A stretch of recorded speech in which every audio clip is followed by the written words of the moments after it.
It was unusually hot on the morning of August 22nd, 1911.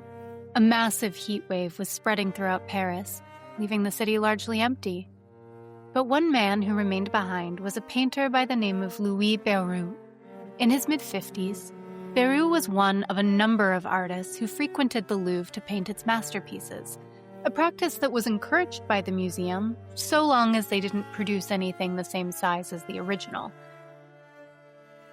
Béroux arrived at the Louvre on that hot August morning, in part to express his displeasure over the introduction of new 3D protective glass frames that the museum was placing around its most prized objects, with Leonardo da Vinci's Mona Lisa the first to receive this controversial treatment. He arrived at the proper gallery, the Salon Carré, and was met with a blank wall. Béroux asked the guard on duty that morning, a rotund, lazy man named Maximilien Alphonse Poppardin, where the painting had gone. Poppardin figured the painting had simply been taken by museum staff to receive some new photography.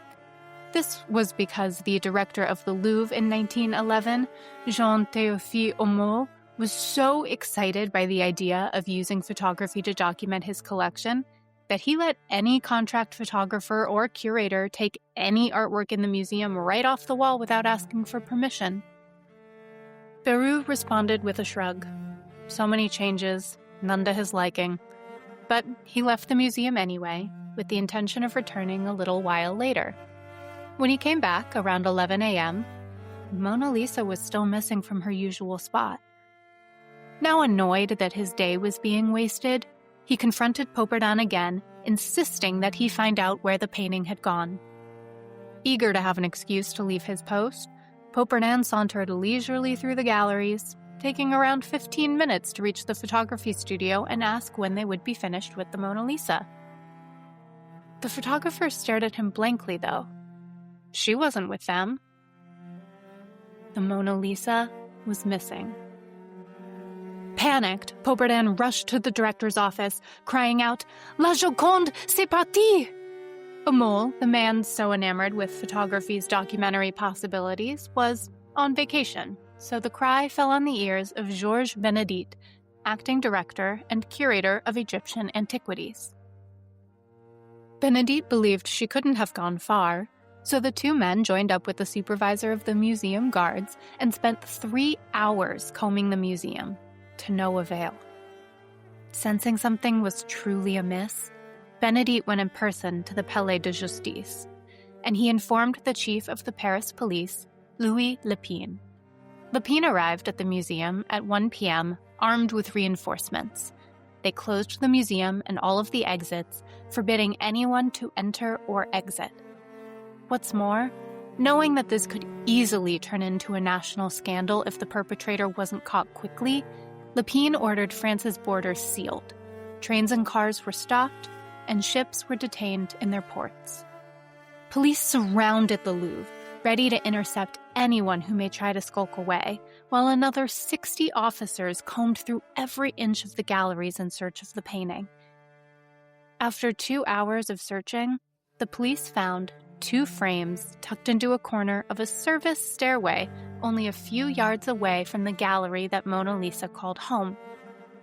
There was a 3D glass box, newly made, and an antique carved wood frame with the details of the Mona Lisa listed on a gold plate at the bottom. Both frames were left perfectly intact. Despite Lépine's efforts to prevent a national scandal, it wasn't long before the press caught wind of Mona Lisa's disappearance. Within hours, an extra edition of Le Temps, the major morning newspaper in France, was issued detailing the theft. What would happen next would unfold over the course of 2 years and feature names known and unknown from all walks of life. But the effects of Mona Lisa's disappearance would ripple out in unforeseen ways that shaped the course of art history. For the theft of the Mona Lisa didn't just expose the laughably weak security at one of the world's most prestigious museums. It created an icon unlike the world had ever seen, and revealed the tensions lying at the heart of the Parisian avant-garde. I'm Emma Laramie, and this is Verso.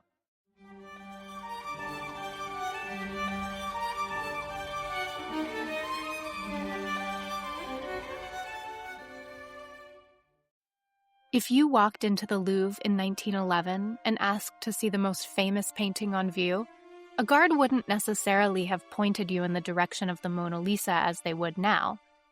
Instead, they would direct you to a painting like Delacroix's The Raft of the Medusa or Veronese's The Wedding at Cana. The Mona Lisa was a fine portrait, certainly prized enough by the museum to gift it one of their new glass frames, but it wasn't the star we know it to be today. And it wasn't that Da Vinci or his Mona Lisa were unknown. I mean, far from it. Since her creation in the early 1500s, she had been revered and admired by numerous members of the French court, with a prized place in Versailles. She had also captured the attention of Napoleon Bonaparte, who not only helped create the Louvre as we know it today, but who took her to live in his bedroom in the Tuileries Palace. But for as grand as these homes were, they were not exactly conducive to allowing the public to see, let alone know or care much about, the painting. Even once she again hung in the Louvre following Napoleon's ownership, she was compelling for her enigmatic nature, but didn't yet hold the singular place in the cultural consciousness that she does today. That started to change in the early 20th century, thanks to many of the same forces that were changing the rest of the art world. Photography, that medium that the director of the Louvre was so enthusiastic about, was allowing the public to see the painting and familiarize themselves with it, even if it wasn't in person. Plus, the new money flowing out of the pockets of the wealthy Americans like J.P. Morgan and Andrew Carnegie led to a growing market for art forgeries, making the old masters such as the Mona Lisa feel more prized and valuable. Paris at that time was also the undisputed center of the art world, a thriving city of culture filled with an electric energy. But this wasn't the case because the artists that flocked to Paris were keeping up with convention. On the contrary, Paris was home to the heart of the avant-garde, taking in everyone from the Russian composer Igor Stravinsky to the Italian painter Amedeo Modigliani. But perhaps the most famous of these creatives were the Spanish painter Pablo Picasso and his friend, the Polish poet Guillaume Apollinaire. No one mocked the conventions of the old guard more loudly than the new avant-garde. In fact, Apollinaire once signed a manifesto declaring that the Louvre should be burned down entirely, its contents little more than an anchor dragging art into irrelevance. And yet, when an unknown thief slipped into the Louvre and stole the Mona Lisa right off the wall, everything changed. Because suddenly, a painting that had once been respected, if not exactly adored, was missing. And nobody loves something as much as when they think they've lost it forever. The press turned the theft into a sensation. Many publications speculated that international relations may have played a role, wondering out loud if the French government had faked the theft to divert attention from the growing tensions between Germany and France. Others wondered if a wealthy American magnate had paid to have the painting stolen, so that he could enjoy it for himself. Overnight, the Mona Lisa became a cultural martyr, a symbol of France's cultural prestige. It became priceless. Even if the thief had wanted to sell it, there was no way he could now. And the very people who laughed in the face of the Mona Lisa, dismissing her and her kind as stale and irrelevant, would find themselves at the heart of her story. A week after her disappearance, the police and Louvre officials were no closer to a lead, despite having a good amount of basic facts laid out. Prefect Lepine had various reenactments conducted to understand how the work could possibly have been stolen. A painting of the same size was fitted into 2 frames, and then the theft was reenacted twice. The first was done as if non-Louvre employees were the criminals, a version that took 5 minutes of struggling. The second time, they pretended it was a Louvre worker who took the Mona Lisa, a version that took mere moments. This led Prefect Lepine to the conclusion that it must have been an inside job. So he requested a list of everyone employed by the Louvre who could have possibly had access to the museum from Sunday evening to Tuesday morning. A list that included some 257 names initially. But still, due to the museum's, again, notoriously lax security, nobody was really keeping track of who would have had a Monday pass, meaning that the people who could have actually had access to the museum throughout that time was really closer to 800 people. But the first to be questioned was a guard by the name of Desornay, who should have been watching over the painting but confessed that with only 10 guards on duty that day, he had been called to help elsewhere from approximately 8 to 10 a.m. The guard Poupardin, who was the first to truly understand the painting was missing and who had worked the Sunday prior to her theft in her gallery, was next, claiming he couldn't remember much due to the impressive heat. But he did recall a group of 3 olive-skinned men who were in the gallery the Sunday prior to the theft. Asked if one of them carried a package, he had a fleeting memory of a brown paper parcel tied with string, but the men didn't linger, so he didn't get a good glimpse of it, and he couldn't remember if they all left together or separately. The third to be questioned was a plumber named Sauve, who had reported a doorknob missing that belonged to one of the doors of the stairwell where the frames were discovered. He had reportedly opened the door for a new employee, telling him to leave the door slightly ajar because of the missing doorknob. However, he couldn't describe the man, just that he knew he worked at the Louvre because he wore the standard white employee smock. Without any obvious leads, and with not only the French, but the world getting increasingly more riled up about the disappearance, Lépine turned to the press for help. One French paper after another promised all kinds of generous rewards for her return. The popular weekly pictorial L'Illustration offered 10,000 francs for information and 40,000 francs for the return of the painting, and they received 500 letters in a single day.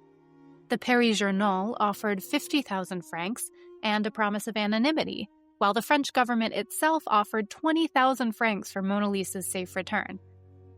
Naturally, most of the responses were not helpful. One supposed clairvoyant named Madame Albanda de Silva claimed that the painting was still on the museum grounds and described the abductor looking strangely like a bird. Anyway, tips poured in from all around Europe, all of them dead ends. But it wasn't until August 29th that anyone received any information that gained traction.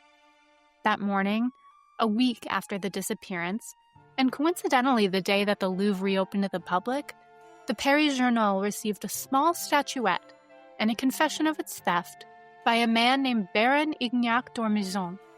For 1,000 francs, he agreed to sell the statue to the paper, along with his full confession, which the paper printed verbatim. It said, quote, "It was in March 1907 that I entered the Louvre for the first time, a young man with time to kill and no money to spend. At that time, I had no idea of ever working in the museum. It was about 1 o'clock. I found myself in the gallery of Asiatic antiquities. A single guard was sitting motionless. The place impressed me profoundly because of the deep silence and the absence of any human being. I walked through several adjoining rooms, stopping now and again in a dim corner to caress an ample neck or a well-turned cheek. It was at that moment that I suddenly realized how easy it would be to pick up and take away almost any object of moderate size. What of it? I said to myself. All Phoenicia is there for the taking. The very next day, I took a man's head with enormous ease, a detail that fascinated me. And 3 days later, a plaster fragment covered with hieroglyphics. A friend gave me 20 francs for this last. I stole it from the large room adjoining the Phoenician room. Then I emigrated. I made a little money in Mexico and decided to return to France and form an art collection at very little expense. Last 7th May, I took the head of a woman and stuffed it in my trousers.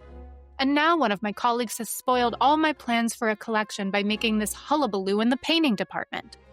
I regret this exceedingly, for there is a strange, almost voluptuous charm about stealing works of art, and I shall probably have to wait several years before resuming my activities." The antiquities curator and acting director of the Louvre, Benedict, examined the statuette, confirming it was both authentic and Louvre property. But Baron d'Ormezon was not authentic, for he was not a real person. He was, instead, a fictional character who appeared in Le Récit ici, a collection of stories written by Guillaume Apollinaire. To understand the magnitude of what happens next, it's important that you have a little context about who Apollinaire and his circle of friends were and what they meant to Parisian society. In the years from 1905 to 1911, the origin story of modern art was developing. At the center of it were Apollinaire and his friend, Spanish painter Pablo Picasso. Apollinaire was a flamboyant poet and cultural provocateur who adopted the maxim coined by the Marquis de Sade that, quote, "in art, one has to kill one's father," end quote. Picasso, for his part, was the son around whom so many of the avant-garde orbited, the leader of a group loosely known as La Bande de Picasso, in addition to creating, during this period, works of art that many still find shocking. La Bande de Picasso were known as the Wild Men of Paris, and acted in some ways literally like cowboys riding into the Wild West of Paris to slay the Renaissance robber barons. Strutting through the cobblestone streets of Montmartre, filling the cheap cafes, they caused scenes in life as well as in art, with much of their antics meant to serve as shocks of discovery intended to upend the status quo. Apollinaire, usually a very vocal person who loved to share his opinion on anything and everything, had been conspicuously silent about the Mona Lisa theft. By the time the supposed Baron d'Ormezon had revealed himself, Apollinaire had only written one article for the paper L'Intransigeant 3 days after it disappeared. In it, he praised the Mona Lisa herself, but damned the Louvre. It was shocking that Apollinaire would be so deferential to the Mona Lisa, a painting that represented all that he and La Bande de Picasso hoped to destroy. Nevertheless, Lépine had become convinced that Apollinaire was one of the colleagues that the Baron had implicated in his letter, and that La Bande de Picasso was actually a ring of art thieves. A ring that Lépine had pretty much since the beginning thought was behind the whole thing. It was pretty convincing. What better way to kill your father than to target a famous painting by one of the most famous Renaissance masters? During this week that roiled France, Picasso was not in Paris, but in the village of Céret with his friend and fellow artist George Braque, doing nothing more than inventing cubism. Since he was in such a small town, the papers were a few days behind, but by September 1st, he would have seen the Baron's letter and immediately rushed back to Paris. By the time he returned to the capital, the police had already searched Apollinaire's apartment, and Picasso's would be next. You see, the two men were not entirely innocent in l'affaire des statuettes. Indeed, tucked in the back of one of Picasso's cupboards were two small figures, a small, powerfully built stone man and a woman, both carved by ancient Spaniards during the Bronze Age. On the bottom of each was a stamp that read, "Property of the Musée du Louvre." They were the sculptures described by the Baron in his letter. As two expatriates, Picasso from Spain, Apollinaire from Poland, they were both afraid of being deported, but they couldn't help but act like guilty men. They immediately began concocting plans to evade the police, plans to flee the country, and finally, a plan to dispose of their stolen goods. On the night of September 5th, the two set out onto the streets of Paris, walking roughly 3 miles from Picasso's apartment to the Seine with a suitcase containing the sculptures.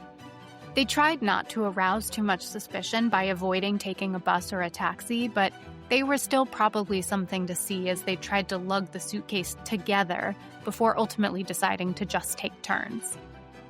Yet, when they finally got to the Seine, they couldn't muster up the courage to follow through. So, they trudged back up the steep hills of Montmartre, exhausted by both the climb and their paranoia. The next morning, Picasso took the incriminating evidence to the Paris Journal offices, and the paper published an article about the return, keeping them anonymous and saying the Louvre curator had authenticated them.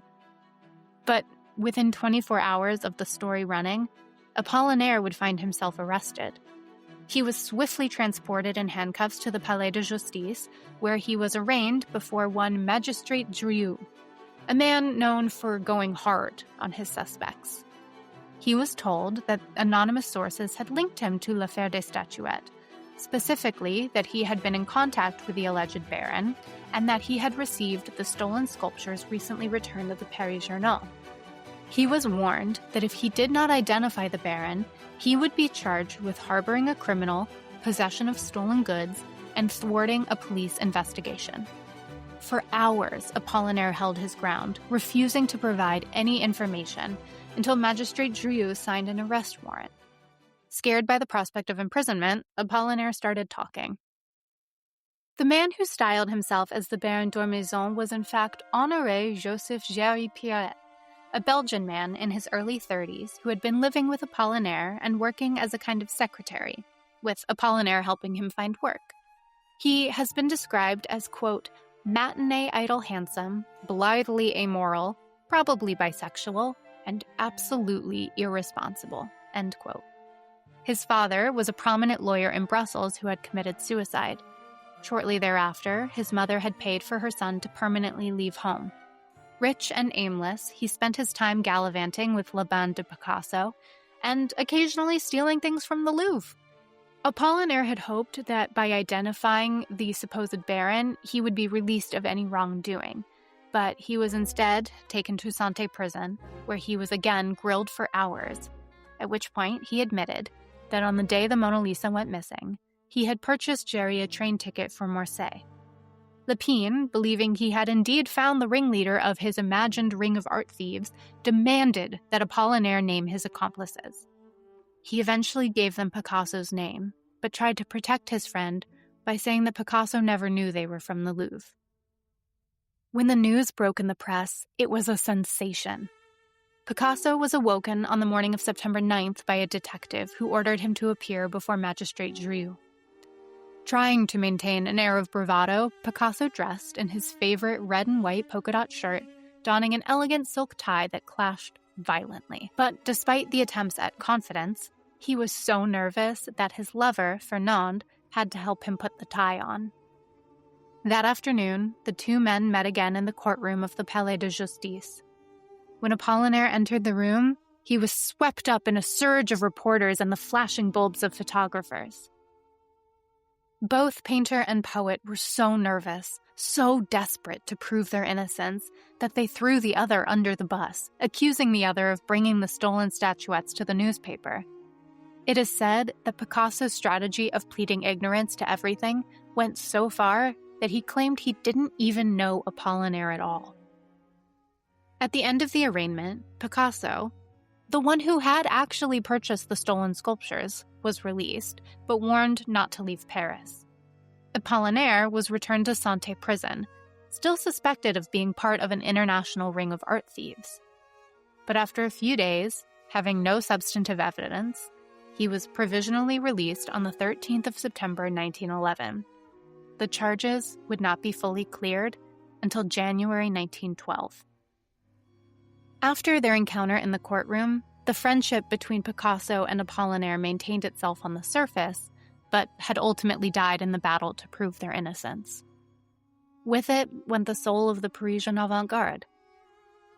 For all of their talk of wanting to break the rules and upend society, the moment they were accused of actually doing so, they crumbled under the pressure.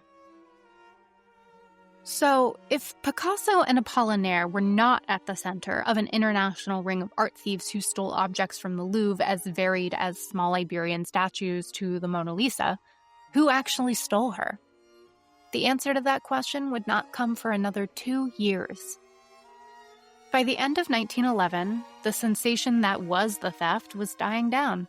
Other important events, like the sinking of the Titanic, were taking over the headlines. The Louvre had taken the Mona Lisa out of the book they published each year on its holdings. It seemed that everyone was ready to give up on the trail that was growing colder and colder, and the investigation was officially closed in November 1912. But then, almost a year later, in November 1913, an Italian art dealer named Alfredo Géry received a letter. The author claimed to have the stolen Mona Lisa and said he hoped to return the painting by the Italian master back to its rightful home in Italy. Géry initially brushed it off, assuming it was another one of the many false sightings that had been reported over the years. Nevertheless, he took the letter to Giovanni Oggi, the director of the Uffizi Gallery in Florence. He was also skeptical, but the two still decided that Jerry should write back and ask to see the painting before he could make an offer on it. The two made a plan to meet in Milan on December 22nd, but on December 10th, a strange man entered Jerry's shop. He was in his early 30s, not more than 5'3", and was wearing a cheap suit that accentuated his dark complexion, his slicked-back hair, and his handlebar mustache that was waxed at the tips. The man waited until all of the other customers had left, then approached Jerry, saying he was the man who had been writing him the letters and letting him know that he was registered under the name Leonardo Vincenzo at the Albergo Tripoli Italia, a short walk from Jerry's gallery. Jerry asked the man to come back again the next day at 3 p.m. so that he could have sufficient time to notify Oggi, who was currently in Bologna on a work trip. The next day, the quote-unquote Leonardo strolled into the shop 10 minutes late, which had left Jerry and Oggi to fret. The three men began walking together towards Leonardo's hotel, and the strange man was oblivious to the nerves that permeated the air. On the way, they discussed the topic of Leonardo's payment, and while accounts differ on who offered what and what exactly was agreed to, by the time they arrived at the hotel, a sum had been agreed to on the condition that Oggi identify her as the authentic Mona Lisa. Leonardo then led them into a shabby and cramped room on the third floor of the hotel that could barely fit all three of them. Once the door was locked behind them, Leonardo pulled out a medium-sized case made of white wood from under the bed.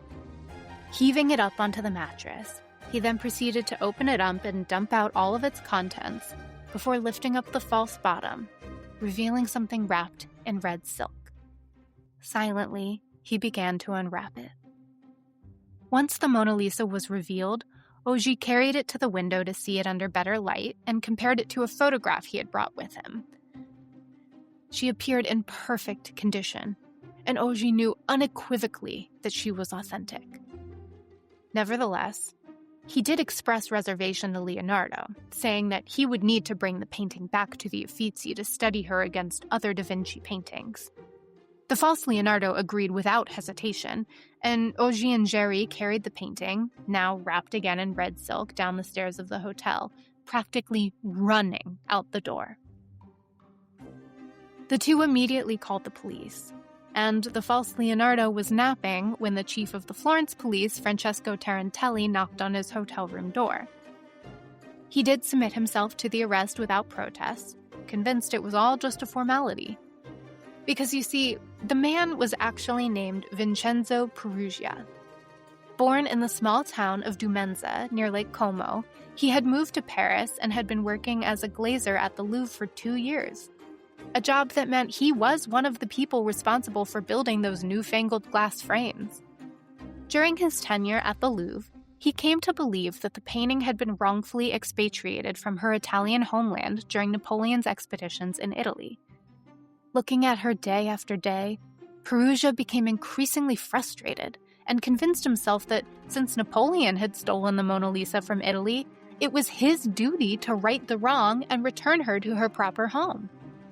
Of course, Napoleon stole many things, but he did not steal the Mona Lisa from Italy. Da Vinci himself took the panel with him to France when he took up residence at the court of Francois I in 1516, and he gave it to the French king as a gift. She had been completed in France, and so in France she had remained until Peruggia came along.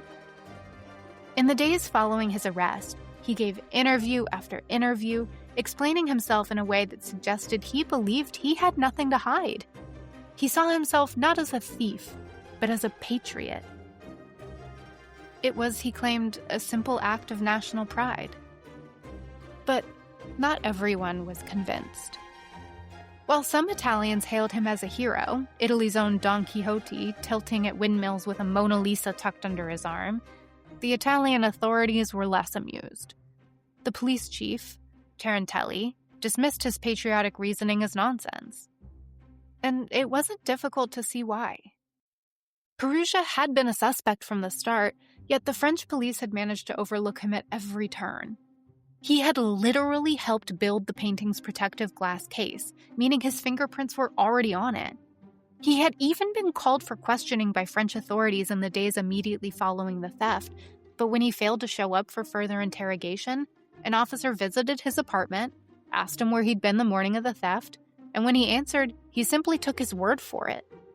No one bothered to check his alibi.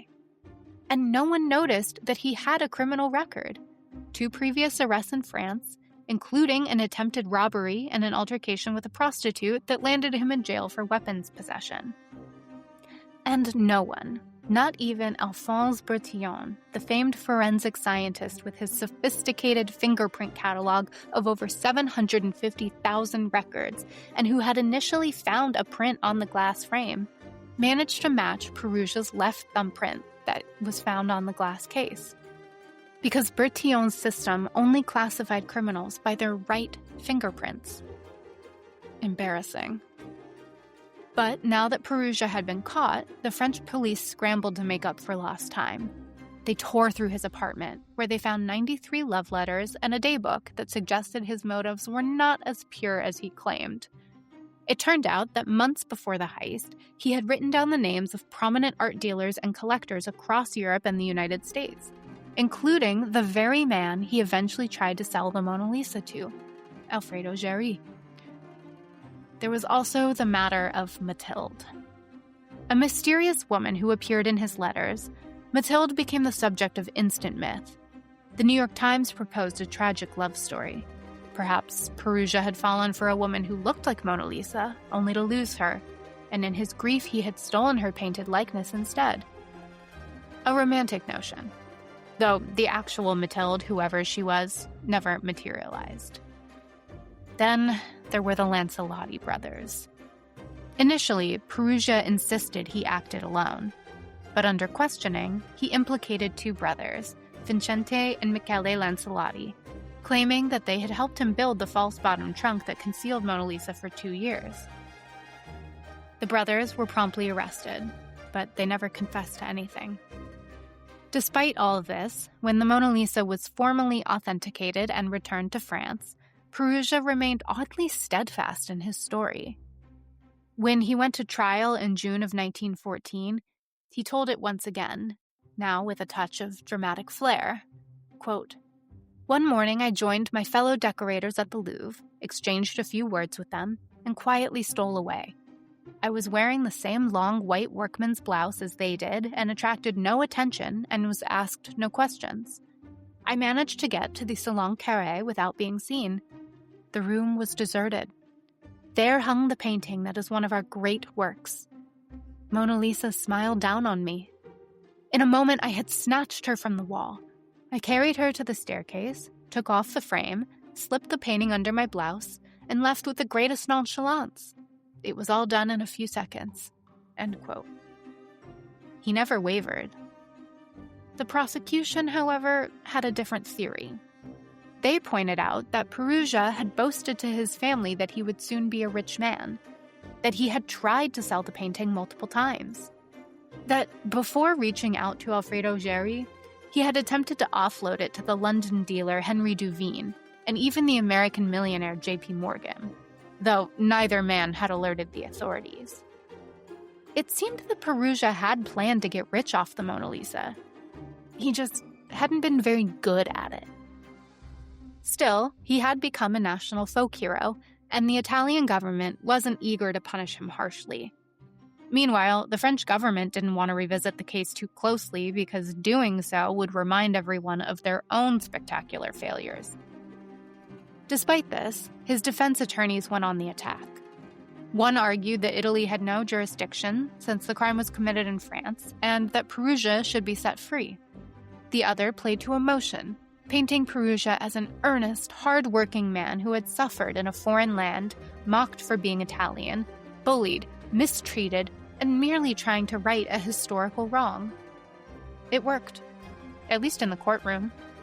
Spectators erupted in applause, and Peruggia, wiping tears from his eyes, basked in his final moment of glory. The jury, however, was unmoved. After 2 hours of deliberation, they found him guilty. His sentence? 1 year and 15 days. 6 weeks later, his lawyers appealed. By then, however, the world had changed. Archduke Franz Ferdinand had been assassinated in Sarajevo. War was coming. Suddenly, no one cared about an art heist anymore. On July 29, 1914, just as Austro-Hungary declared war on Serbia, Peruggia's case was quietly closed. His sentence was reduced to 7 months, and having already served his time, he was released, penniless, forgotten, and with no grand fortune or patriotic legacy to show for it. He returned to his hometown, where he was greeted as a hero, but his moment in the spotlight had passed. Eventually, he joined the Italian army, fought honorably in World War I, married, moved back to France, opened a paint shop, and lived out the rest of his life in relative obscurity. For years, people continued to debate whether he had truly acted alone. His own family believed someone had promised him wealth or glory in exchange for the theft. Some suspected an elaborate scheme involving an art forgery ring. Others believed a German operative had manipulated him for political reasons. And then, in 1932, 20 years after the crime, a journalist named Karl Decker published an explosive story. The real mastermind behind the Mona Lisa theft, he claimed, wasn't Vincenzo Peruggia at all. It was a con artist named Eduardo de Valfierno, a self-styled Marquez who had orchestrated the heist not to steal the painting, but to sell 6 perfect forgeries, each one to a different buyer who would believe they alone owned the real Mona Lisa. Was it true? Maybe. Maybe not. Decker's source, Valfierno himself, was dead. He had promised not to publish the story in his lifetime, so his claims were impossible to verify. And Decker? By that point, he was a washed-up journalist past his prime with a reputation for embellishing the truth. And so, the case of the stolen Mona Lisa ended much as it began, with more questions than answers, and a lingering, infuriating mystery. Stick around after the break to hear a bit more about what happened to Picasso and Apollinaire after the Mona Lisa was returned.